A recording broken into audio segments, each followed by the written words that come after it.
I am the Tofu Golem. Please enjoy the video. You start by confirming prerequisites. Android Studio and a compatible JDK are installed, and your phone has USB debugging enabled.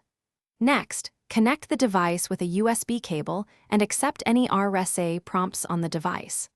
Once done, open a terminal and run a DB devices to verify the connection. Make sure the device appears.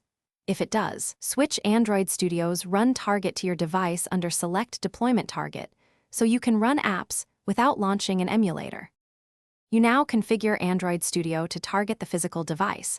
Open Run Edit Configurations and pick the connected device as the deployment target. Then optimize builds by using Apply Changes or Instant Run equivalents to push code faster.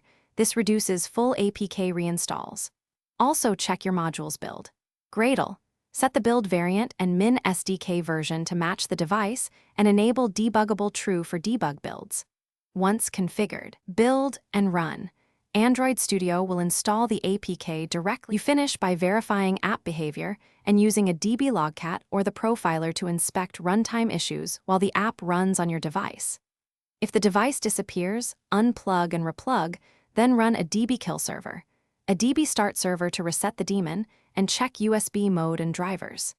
If cables are unreliable, enable a DB over TCP/IP to test wirelessly. Connect once via USB. Run a DB TCPIP 5555, then a DB connect device IP 5555. This completes a robust no emulator workflow. Thanks for watching.